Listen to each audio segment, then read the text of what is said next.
Actually, the Timid Rider started by accident a little bit. After having children, I wanted to go back to work. And so I was deciding whether or not to go to work back where I used to be in a publishing house or just kind of start over. And my husband asked me, like, what do you want to do? And I said, I want to work with horses. So I ended up getting certified to do animal massage therapy. And so when I started my company, I did a blog to kind of help promote it and, write educational articles. But my first ever blog post was actually a personal journey about me getting back into writing as an adult. And as I kept writing, all the Timid Rider stories just took off. Like everyone was so touched by it. They could all relate to it.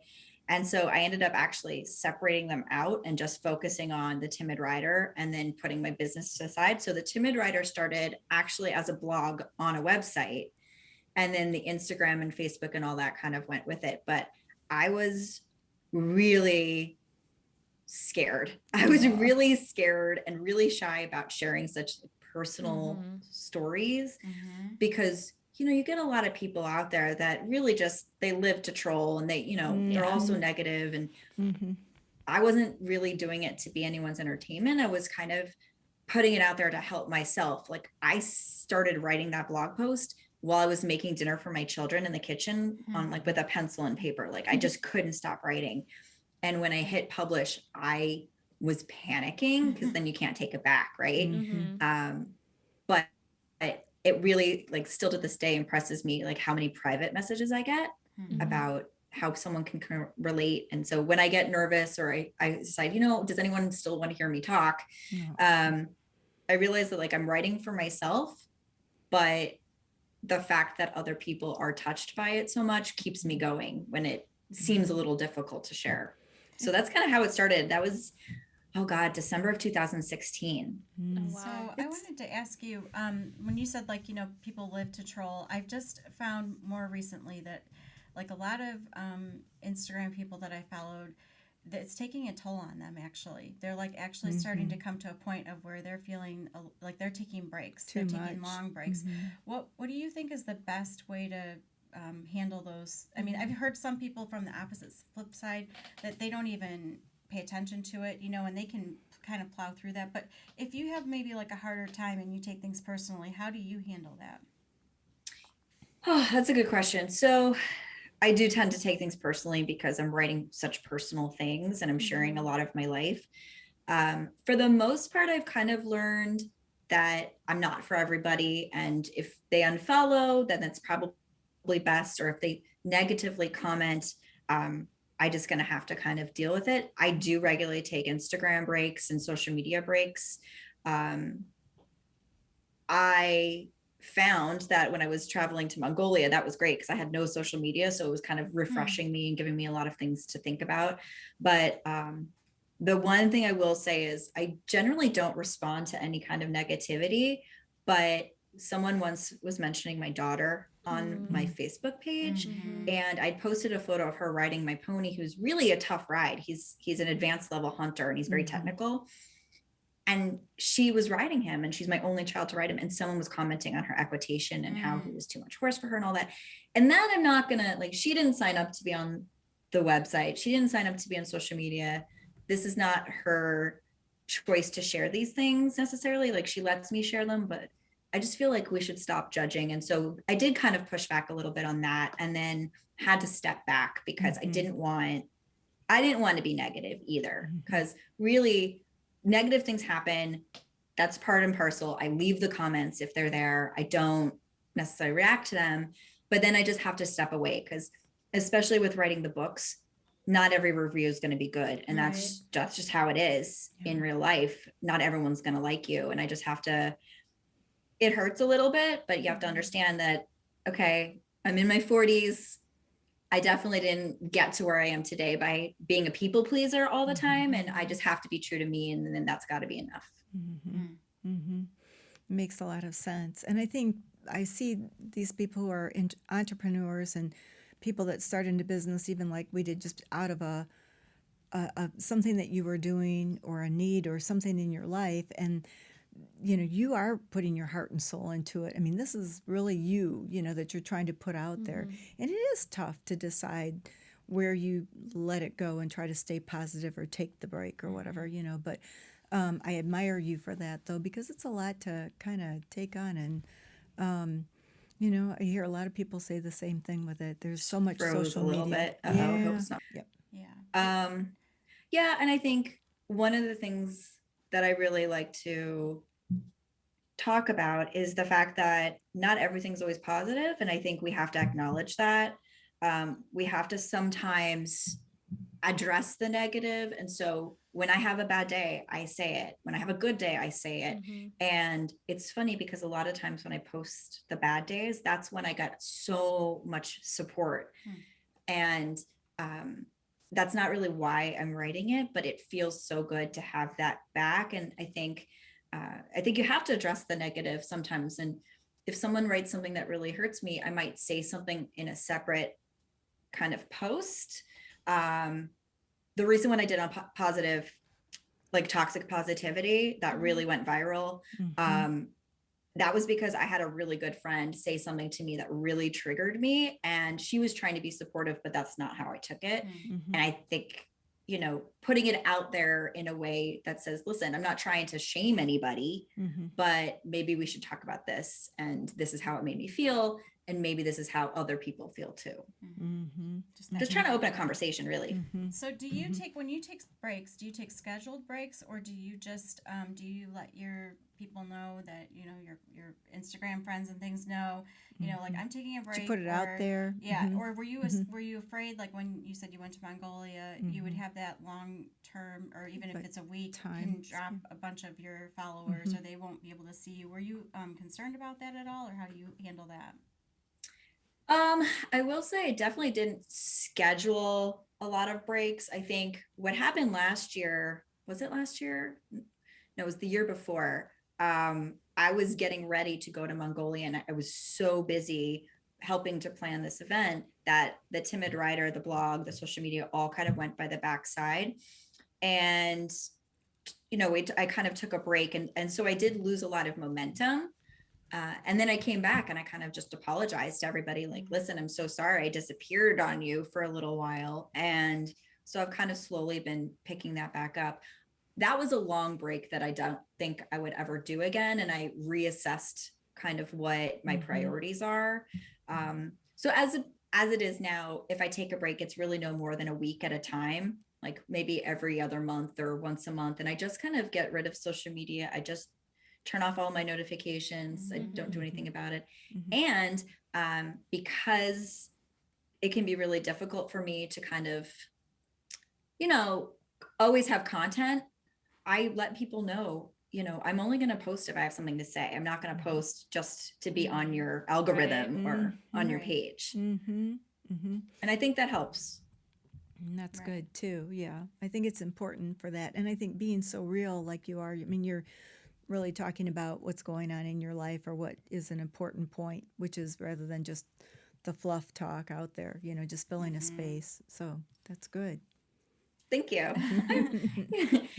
My husband constantly thinks, he's like, oh, what are we talking about today? You're telling everybody about your feelings. And I was like, well, I don't have a therapist. So yeah. Sometimes, yeah. So I think that leads us into a very good place to say, like, the Timid Rider, then when you take a break and it's been too long, how do you get back into that then? So I'm undiagnosed, but I really strongly have a lot of ADHD, typical traits. And so I think I'm a kind of a 0 to 60 kind of girl. I'm either all in or I do nothing.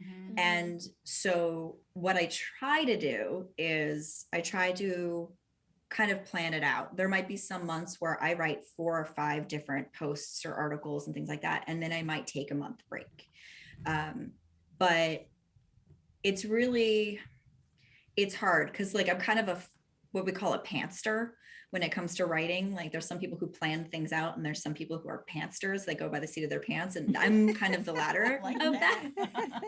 It's cute. For my business website and social media and all of that, I'm much more of a planner. I have a virtual assistant. She keeps on top of me and, helps me find topics or things to share. But when it Nice. comes to the Timid Rider, it really is so much about my life. And sometimes I'm just checked out. Like I just need to spend time with my girls. And, sometimes so I really do try to, if I'm not working, I try to write at least something that day. Mhm. And, but whether or not I share it that day or a week later is a totally different story. Right, right. Mm-hmm. And then you're trying to keep up with, not necessarily keep up with, but enjoy your horse time too. And that's a big thing. It's a good release, and yet Yeah. it can be stressful in a way where, I was looking at your blogs and so forth and your website talking about, you can get a little nervous about things you're going to do, or, do I really want to go out and take that trail ride, or do I want to just stay here, or what? Mhm. I mean, then you've got that you kind of add in, but you want it to be your time for just like your downtime kind of, but you do talk about that very openly, and I think that's a big thing for a lot of writers. I don't know if a lot of people sometimes want to talk about the fact that, you go ahead and gallop off, but I want to just take a nice little walk here or a trot, So Yeah. that's a big thing to work through too. Mm-hmm. Yeah, I always say like the writing itself is always my last priority. For me, it's the horsemanship, it's the connection between me and my horses. And I don't usually bring a camera with me. Like I don't have people photographing me while I ride. I don't have people taking pictures of me while I ride because my riding time is my connection time. Mm-hmm. And so sometimes I've had people say like, "Oh, I'd like to see more riding videos or more riding photos." And the truth is that's just not me. Like that's just not authentic for me. Mm-hmm. You might see a lot of pictures of my horses because I'm taking Mhm. pictures of how cute they are, but or like, the occasional selfie and things like that. But there's some great bloggers out there that have people that come and photograph them, and that's Mhm. wonderful, but I'm not there for that. Mm-hmm. Yeah. Mm-hmm. Mm-hmm. And Yeah. that's Well, okay although too. today my daughters came to the barn with me because they're on summer break. And so we went to check on the horses. And one came into the ring while I was playing with Ferris. And so she was videotaping a lot of my butt, but she was videotaping. It was really cute. So I'll probably post it later because it's That's Aw. cute. yeah. Aw, that's cute. So Aw. how many children do you have? I have 3 daughters. 3 daughters. Wow. And are they involved in writing too? Yeah. Yeah. Yeah. It's expensive. So I've only had one riding lesson in the last 2 years because all three of them ride. And so it can be hard to manage. And for whatever reason, they ride at 3 different barns because I'm a psychopath. Wow. And somehow that's Wow. what happened.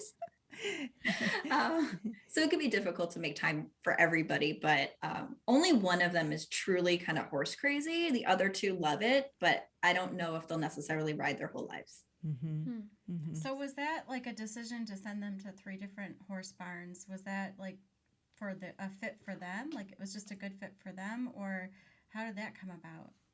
Yeah, so originally they were all at my barn and they were training with my trainer that I had trained with for years that I bought Ferris from. And one is in therapeutic riding. So my oldest has cerebral palsy. And so she rides at a therapy barn. I've been trying to convince her to take typical lessons, but she loves it so much that she doesn't really want to leave. Mm-hmm. Mm-hmm. So there's that one barn.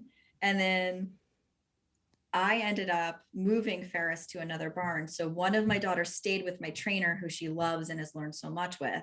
She's a little bit more timid like me. Mm-hmm. And so I didn't want to pull her out where she felt so comfortable Mm-hmm. and was moving up.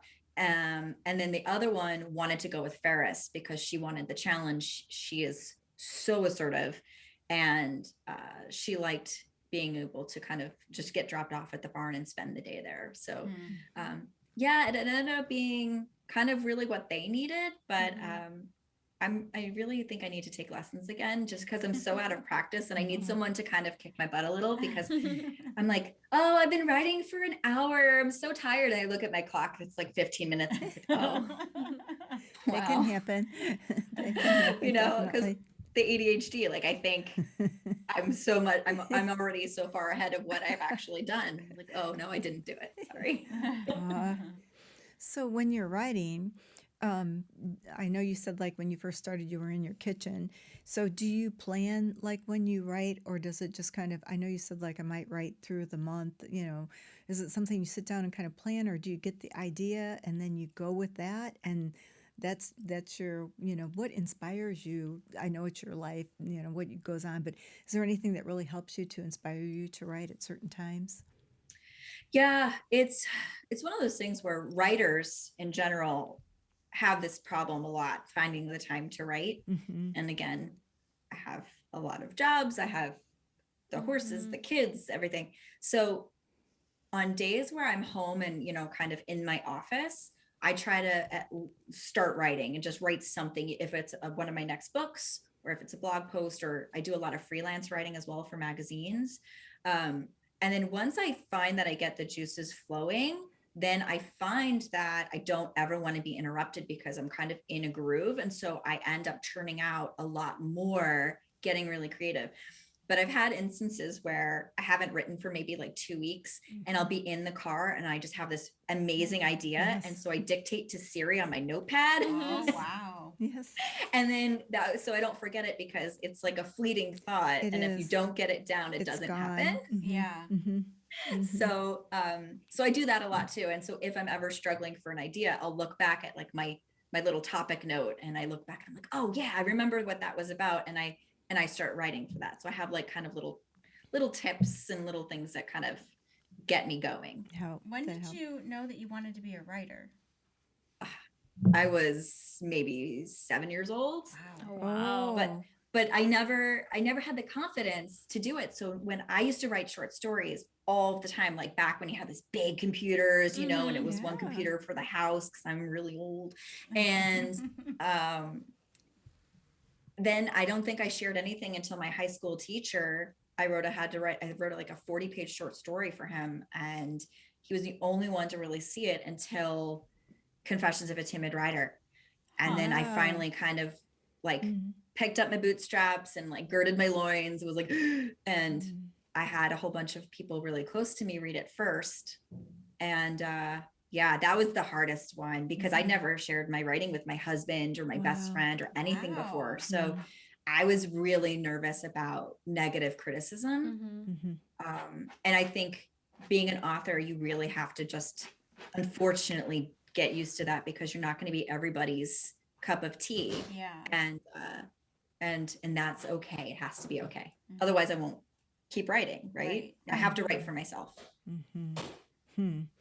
Well, that's so interesting. And I think when I hear you talking, I love to write as well, but those fleeting moments when you have those things that come along too, and you're trying to remember, that's hard. You have a good style of keeping track of everything. And, just the things that you're writing about, your everyday things too, it's very meaningful to so many people. So even with your books, did you write those for you to begin with, or did you feel that you needed to tell your story, or how did that come about? That's a good question. So they were both different. Yeah. Confessions of a Timid Rider was a story like I had to share. It was like the story that just kind of came pouring out of me, and it kind of came from the blog. And then I ended up really kind of fleshing it out and filling it out. Where Girl Forward, when I went through that adventure, I had so many people who were like, that's such an interesting story, like how you as a timid writer got involved with this race in Mongolia. And I was like, it is kind of a cool story. And I was like, you know what?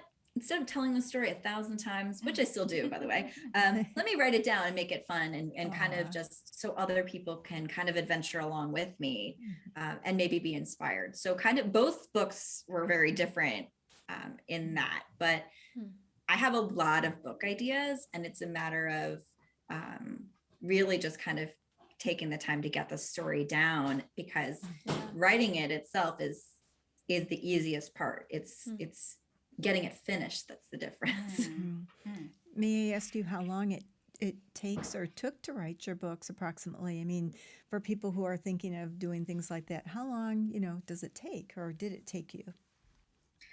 Oh, that's another really good question. So again, it's different. So Confessions of a Timid Rider started off. So I had a lot of blog posts that I could kind of compile and just put together and see about, okay, like what story do I want to tell and then add to it. Um, I would say in general, it takes a good 3 months of full-time writing for me. And then, but I on average publish about a book a year. Wow. Wow.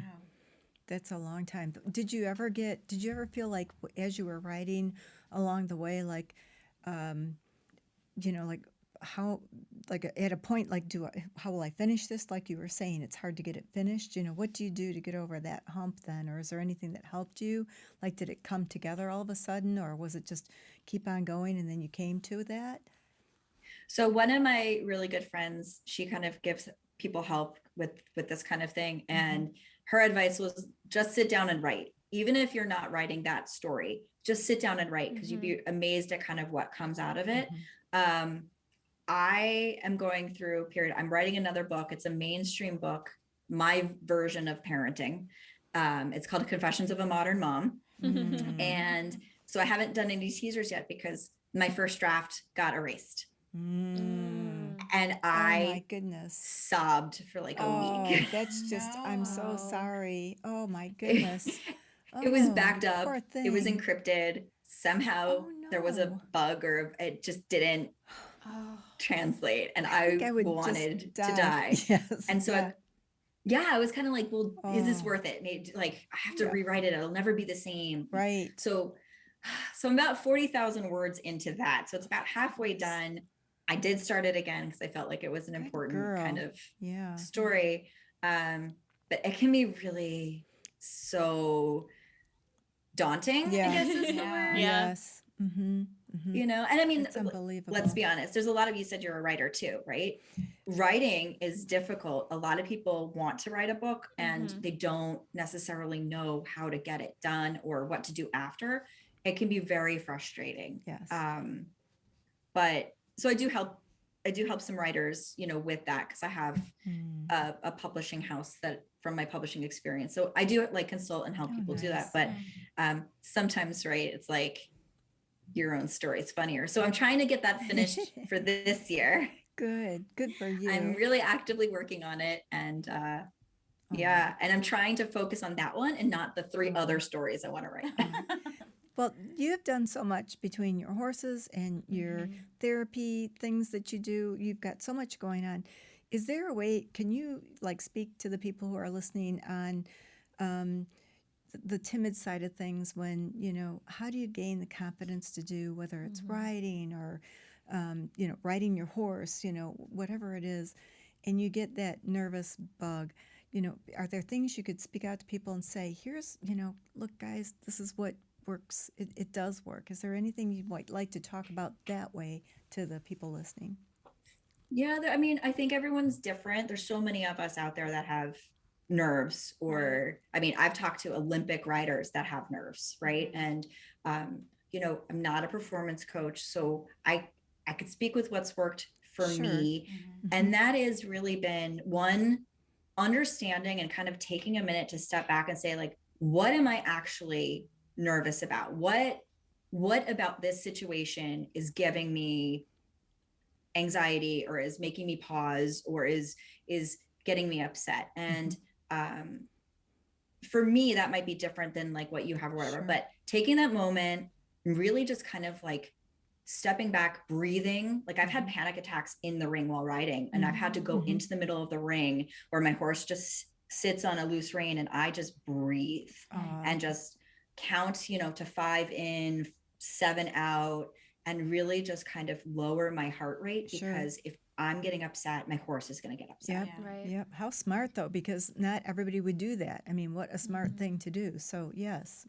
Yeah, taking that moment, and then also just saying like, okay, well, what is it that kind of triggered me, right? So when that happened to me, I was riding a green horse who had recently dumped me because I wasn't assertive enough. And I was like, well, we're just setting ourselves up for failure. So what do? We lower the jumps and do it like a ground pole. And and we kind of take a few steps back in order to get that confidence. But I will say that I have come leaps and bounds over the years. Obviously, I still have moments. But horsemanship, learning to communicate on my end to my horse and learning to read their signs while they're still really subtle. Because if my horse has to buck and I didn't pay attention, that's on me. And so I've been really having a wonderful time really reading horses and learning and setting us up for success. Like, for example, I have Ferris, who is a lovely pony. I mean, he's just wonderful. He has terrible trailering, terrible. He panics, he gets upset, he gets really hot. And in new situations with new horses, he wants to be at the front of the pack. He wants to bite everybody to get them out of the way, and he wants to go. So what am I doing? I'm teaching him to trailer load calmly. I'm teaching him to lunge, not for respect, but to help him focus on me. And so for me to kind of understand where he's at. And the second I see him start to focus, that's when I'm going to tack him up. And so kind of doing those small things sets us up for success. I don't mind if it takes me all day. You can't rush it. If you're nervous and you rush it, it's going to end up badly. That's very good. And I also think too, sometimes if I could say, you know, someone's with you and they're wanting to do something, I think you have to get to that point where you say, it's okay if you go do what you do. I need to do what I do, and that's all right too. And I think that's hard for people sometimes to, I think as writers, we all feel like we all have to do what, you know, everybody's doing, kind of Peer pressure. Yes. So I think it takes a lot of learning to learn to get to that point, don't you? To feel like, you know, inside, you know, like It takes a it's little okay. self-confidence, doesn't Yes, it, to say no, does. Yes. right? And to kind of set those boundaries. Yeah. I have with my friends, it's funny, I introduced a whole bunch of my separate friends that are all horsey in January, and we went on this big trip together. And now they're all hanging out without me. And it's because it's funny, and they're all kind of bold riders. And so they're like, oh, Heather, why don't you come with us? And I said, only if you're going to have like a nice relaxing hack that day. Like, I'd be happy to come with you, but I'm not the type of riding you like is not the type of riding I like. Yeah. So they'll call me when they have a quiet ride in mind, or if it's hot and they just want to have a nice relaxing ride, or, you know, have a little lesson. So they respect that about me. I'm sure, you know, they say it to my face. I'm sure they say it behind my back that they wish I would challenge myself a little bit more. But like, that's just not what I want. And the nice thing is my friends get that. And I think you just need to find the people too that support you. I agree. When you're having that moment. Having the right people around you really does make a difference. I agree with that too. And the right horses, right? Right. I recently had on my my private Facebook page, I have a community of like-minded riders. This one woman was posting about how she got a horse and the horse was acting out and needed training, and she wasn't sure if it was the right fit. And, you know, one or two people did mention, like, you know what, you can't, you know, you should probably just find a different horse, or if you can't take the time or put him into training, like maybe find a right fit to build your confidence. And other people were like, don't give up on the horse. I'm like, thing is like, you have to do what's right for you. Yes, very much And so. if you don't have the time or the inclination to put in that work, that's okay. It's absolutely okay, because what's my journey is not your journey. Yeah. Right. And I agree so much with that. I think that helps so much to come to that place or that point. And all of that together, once you get that, the people that support you or understand, you get to go do kind of what like-minded people do. And whether you push forward or just are comfortable with where you are, that feels so good when you reach that spot. Just feels so good because it's right. It works for you. And it should be fun. Yes. If it's not fun, then you have to make a change. Definitely. We have a friend who says, like, with anything, it could be anything that you're doing. She's like, if it's too hard, you need to stop. Just stop. And then, you know, you need to like kind of take a step back, look at it, think about it again, and figure it out a different way, or, you know, whatever the case may be. But that's exactly what you're saying. It's just, I mean, stop and assess what you're doing. And yeah, getting to the point of where peer pressure doesn't, you know, affect you, and you just do what you do. And then you're like, why wasn't I doing this all along? This is so much easier, you know? It really is. I mean, like, I think the bottom line is asking yourself, like, well, what do I want? Yeah. Right? What do I want? I have a friend who is a bit of a timid rider, and her really close friend is not, and her trainer, it's her trainer, and she pushes her and she rises to that occasion, but sometimes she ends up going back a few steps because she's being pushed too hard. I don't think she's at the point where she's really ready to speak up, and that's okay, because at the end of the day, she's got to find that on her own. Yeah. She had a real bad experience a couple weeks ago that she had trouble talking about and admitting to anybody else but me. And I think we need to get rid of that kind of mentality where, or we're secretly nervous, or we're secretly having a bad day, and just say, you know what, I'm having a bad day. I'm having a bad day. I'm going to call it. You know what? You keep going. I'm going to end the ride now. And, I'm going to pick it up tomorrow. Yeah.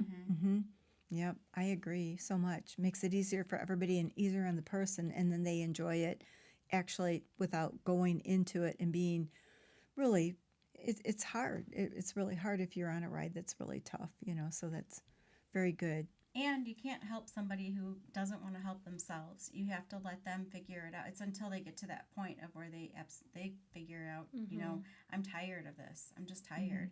And then they kind of, or maybe they never do, and it's just something that you have to kind of you can't take that on for somebody either. That's true. And I've definitely been like on a ride where I apologize to people for being nervous.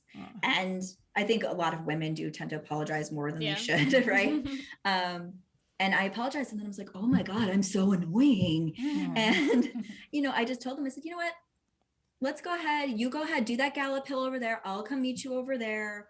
I will see you in a bit, and we're going to meet back up. And yes, my horse was a little annoyed that we separated, but you know what? It ended up being fine. But yeah, I realized that I did that after, and I was so embarrassed, not that I was having a panic attack, but I was embarrassed that I was apologizing for having feelings. Well, there's so and many. then what, that's mind boggling to me. Like, we need to be able to speak up and say, especially if you have a trainer, which is wonderful, and I highly recommend it, but have the trainer that is going to listen to you and say, you know what? Okay, let's take a couple steps back. Let's do this. And then tell me when you're ready, or, slowly kind of come back up to it. Building blocks. Yeah. I think if we were able to take an honest poll of people, literally, and say, were you, upfront with your instructor and tell them how you were feeling at that time, there'd be a lot of people that would say it was really hard and I was intimidated, and this was tough for me, or whatever the case may be. And if we could have taken those couple steps back, it would have helped so much. So I agree with you. Speaking of trainers and things like that, I think it's very important that you take care of yourself first. If you're not feeling comfortable with a trainer, it's very hard to say no to somebody, to say this isn't working, especially when you like them. You might like them, in a friendship way, and you might be scared that it's going to not work out for you if you have to kind of break that off. But you have to do what's best for you and what's going to help you to grow, so that you can enjoy this hobby that it takes a lot of time and investment to take on a horse and to be able to have that time to ride. So you want to make it the best that you can, especially when you do get to do it, right? We think now. Yeah, it feels kind of like you're breaking up with someone, right? When you know that's it's right. a perfect fit. It is. And to me, it seems like even though, we have all of our digital everything and we're supposed to have more time, it seems like it's almost made us busier in a way. So when you get that time, that downtime with your horse, you want it to be good. You want to be able to enjoy that time. If you're taking the time to, pay for that lesson, get that lesson, be with that instructor, you want it to be good. And it should be, that's one thing that I think that we need more of, is to slow down a little bit and do those things that are important. And there's every aspect with horses, from you can just be out there watching your horse in the pasture, just enjoy watching them, to all the way to high competition, if that's what you want to do. But there's all these different places in between that you can be, and it's still okay. It's all good. Yep, absolutely. And I hear a lot of times, there's a difference between horse owners and horse riders, because a lot of horse owners don't ride. They're so busy taking care of the horses, true, right? And that's okay too. That's true. Very true. Okay. All right. Well, we will be taking a short break, and when we come back, we will enter our next segment, Canter Banter. Do you love horses and live the equestrian lifestyle? Be sure to check out our brand new blog at www.yourhorsefarm.com, We publish 3 posts per week and feature a free printable equine checklist every month. YourHorseFarm.com is a great equine online resource, so be sure to share with all the horse lovers in your life. And remember, laugh much and ride often. Our next segment, Canter Banter, is brought to you by Ram Horse Fencing and Stalls, the one-stop shop for your horse farm. Ram is family-owned and operated and has been in business for over 30 years. We welcome you to call in and speak with an expert about your next project today at 866-653-8984. Again, that's 866-653-8984. So, I have children, and my biggest nightmare scenario for years, especially because I returned to riding as a mom, is that I would fall and get hurt in front of my kids. Right. So I had this all in my head, like, just whatever you do, don't fall, right? Don't fall. You can't be hurt. You don't want to traumatize them. Right. So I'm riding along on Delight, who is the thoroughbred that I rode for years. He's my heart horse, who is now back in my life, which is also a fun story.